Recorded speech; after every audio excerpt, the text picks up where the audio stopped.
What are you doing? Hello, Googans. Well, our friend Richie, the engineer, he found a relic I just need to. from the past. There you go. Awesome. You got the lowrider chair. Found a relic from the from great drill moments of the past. You see how this works? That's See what's the, happening here? That's the booby chair. And brought it in this morning, so I thought I'd wear it today for after drill. It's the old dunce cap from the March Madness bet that I had to wear once upon a time. I also had to wear a sandwich for it. I will not be wearing that today. That was the same day, the same time. bit. I remember that. That was fun. I enjoyed that. I did not enjoy it, but The front said I am beef, and the back said I am the worst. Yeah, I wore it with Pretty pride. fitting, I thought. I did what I had to do, you know? You were like, I earned it.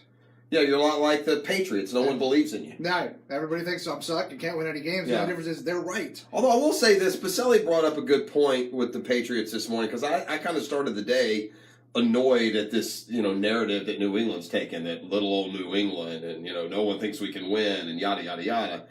And I guess the "We're Still Here" chant led by Brady yesterday at the send-off was kind of more in regards to, I know you're sick of us, but we're still here. Right. If that's Maybe it, the truth. I can deal with that a little bit. But this narrative that New England's selling, that little old us has made it, is ridiculous. Well, and Brady spun the same thing in that post-game interview. I think when they beat the Chargers, that everyone thinks we suck and can't win any games. Right, which no one Who has believes ever that thought either. that? You guys were the favorites to win the Yeah. Super Bowl before the season. No one's doubted you. Just because everybody was talking about other teams in the AFC that were making noise doesn't mean they were ever down on the Patriots. You look at the Rams side, and this is kind of another angle that we got into today, but look, the Rams had a stretch that ended in 2016, a 10-year stretch where they won 46 games, okay? 2 years later, they're in the Super Bowl. Right. And with an opening line as a favorite, they're now the underdog barely. But look, it's all about finding Jared Goff. And you forget, because the Rams have been so bad, you kind of think that, they had the top pick and they took Jared Goff, but that's not what happened. They had the 15th pick, and they put together a deal, and they traded for Jared Goff. They gave up a lot to get him. And look, it's worth it. We've said here before, you don't get better, you get a better quarterback. And until you do, you can flare up. You can have a year like the Jags had last year. But if you're not established and, in many cases, dominant at the quarterback position, then you're just going to spin your wheels. It's funny, too. You look back at that draft. The Eagles made a big trade to go up to 2 in that draft as well. And everybody scratched their heads when it was Goff and Wentz. And now you look at the two teams who have been maybe the most relevant in the NFC the last couple of years, and it's those two teams. Yeah. They got bold, made those moves, and immediately made themselves relevant by getting the right quarterbacks. And I'm with you. Whatever it takes. If Haskins is the guy and they think he's that type of guy, then get ahead of the Giants, get ahead of the other teams who may want to try and get up there and get him. Go get your guy. Tim makes a point on the live that, to be fair, earlier in the year, a lot of national media types were down on the Patriots. Yeah, same thing last year. Right. Last year they lost to the Chiefs 42-14, and Brady was done, and so I didn't get that sense as much this year as I even did last year. At some points, fool me once, shame on you. Fool me twice, shame on me. I'll believe that the Patriots aren't great when they don't make the playoffs. I always wonder, too, like those national media narratives when they're down on the Patriots, how much of that is just, we got to talk about this team for 20 weeks, and it gets real old just beating the drum saying, nobody's going to beat these guys every week. At some point, you got to sort of sell the story of their demise so that you can sell the story of their resurrection year after year. Well, it's nice when you have that insurance coverage that's called Tom Brady, right, that you can take the beginning of the year and figure some stuff out, who you can go to war with for this season. And that's what the Patriots do, and they almost treat the first 3 or 4 games like it's the preseason. I mean, look, Blake Bortles lit up the Patriots here, to a tune that was better than what Pat Mahomes did for the Chiefs. So clearly, he just, and that'll happen. Like this kid, J.C. Jackson for the Patriots, that's playing corner now and has now become a big-time player in their rotation. People forget he was a Gator signee. He got in trouble in Gainesville. He got kicked off the team. He ended up at Maryland. And so now with the Patriots, and he's emerged. He wasn't even on the field here when the Jaguars beat him in September. So, look, September was the Super Bowl for the Jags, and it was the preseason for the Patriots, obviously, because they've just done nothing but get better since. It's true, too. They do run an extended preseason.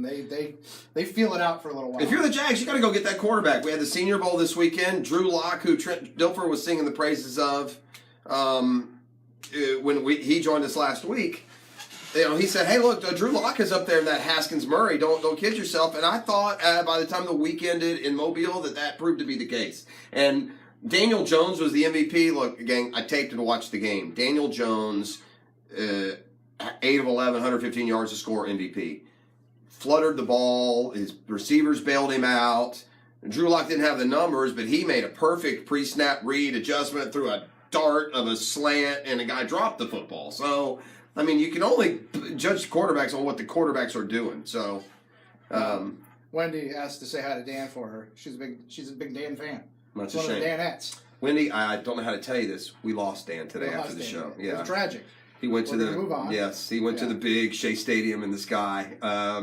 This is not the way that we wanted to break news to everyone. The station is crafting a official press release to But- probably more respectfully pass on the news. But yes, indeed, Dan Hicken is dead. Much like the AD trade rumor, that was a props bomb. Yeah, I'm sorry. Sorry. I just Someone's got to break it. Yeah. It was Jeff.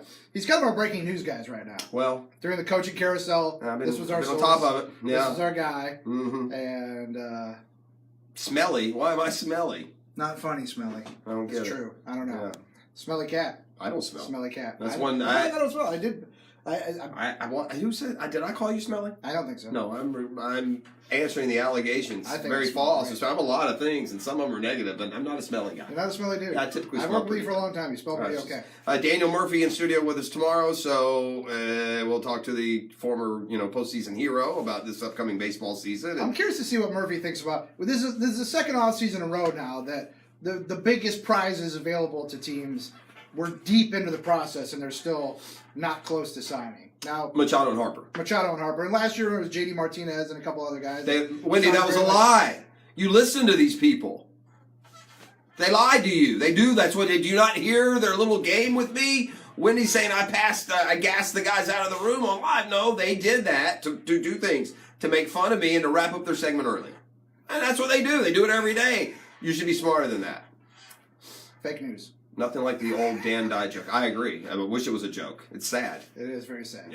Yeah. So we'll get into some baseball with Murph tomorrow. We have Big Bo on today. Big Hall of Fame Bo comes Saturday. He's nervous. I like seeing the big fellow nervous. I like seeing him. Hopefully he gets one of these. I can poke fun at Saturday afternoon. Vaselli, who doubles as a good friend. I can poke fun at Tony because I know he's getting in. And so maybe it won't be this year. I kind of think it is. I just don't understand how everyone doesn't just accept that if we're going to start, easing the logjam at the offensive line position, then we got to start easing the logjam by putting the tackle in, the Right. better player, the more valuable player, the higher draft pick.